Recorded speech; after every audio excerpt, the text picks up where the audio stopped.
البيري رحمه الله تعالى يوصي ولده أبا بكر بالانشغال بطلب العلم، قال: تفت فؤادك الأيام فتا، وتنحت جسمك الساعات نحتا، وتدعوك المنون دعاء صدق، ألا يا صاح أنت أريد أنت، أراك تحب عرسا ذات غدر، أبت طلاقها الأكياس بتا، تنام الدهر ويحك في غطيط بها حتى إذا مت انتبهت، أبا بكر دعوتك لو أجبت إلى ما فيه حظك لو علمت، إلى علم تكون به إماما مطاعا إن نهيت وإن أمرت، ويجلو ما بعينك من غشاء، ويهديك الطريق إذا ضللت، وتحمل منه في ناديك تاجا، ويكسوك الجمال إذا اغتربت، ينالك نفعه ما دمت حيا، ويبقى ذكره لك إن ذهبت، هو العضب المهند ليس ينبو،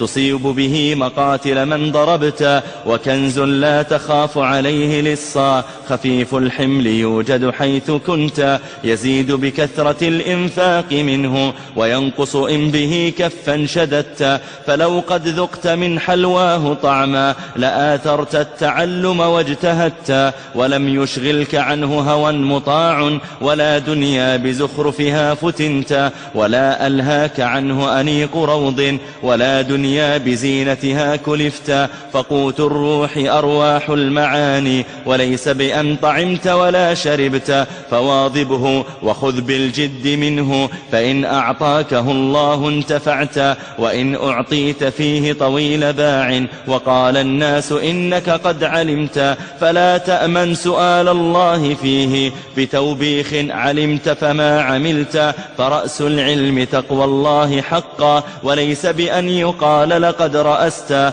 وأفضل ثوبك الإحسان، لكن نرى ثوب الإساءة قد لبست، إذا ما لم يفدك العلم خيرا فخير منه أن لو قد جهلت، وإن ألقاك فهمك في مهاو فليتك ثم ليتك ما فهمت، ستجني من ثمار العجز جهلا، وتصغر في العيون إذا كبرت، وتفقد إن جهلت وأنت باق، وتوجد إن علمت ولو فقدت، وتذكر قولتي لك بعد حين إذا حقا بها يوما عملت، وإن أهملتها ونبذت نصحا وملت إلى حطام قد جمعت، فسوف تعض من ندم عليها، وما تغني الندامة إن ندمت، إذا أبصرت صحبك في سماء قد ارتفعوا عليك وقد سفلت، فراجعها ودع عنك الهوينا، فما بالبطء تدرك ما طلبت، ولا تختل بمالك واله عنه،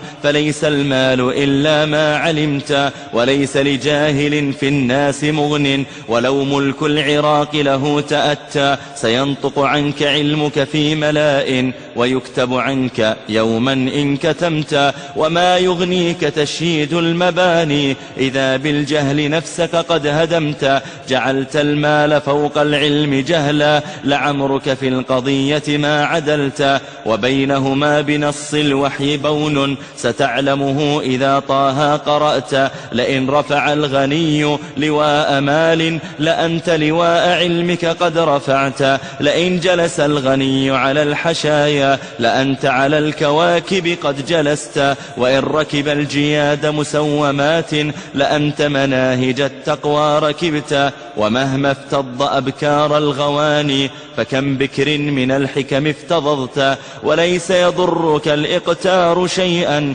إذا ما أنت ربك قد عرفت، فماذا عنده لك من جميل إذا بفناء طاعته أنخت، فقابل بالقبول لنصح قولي، فإن أعرضت عنه فقد خسرت.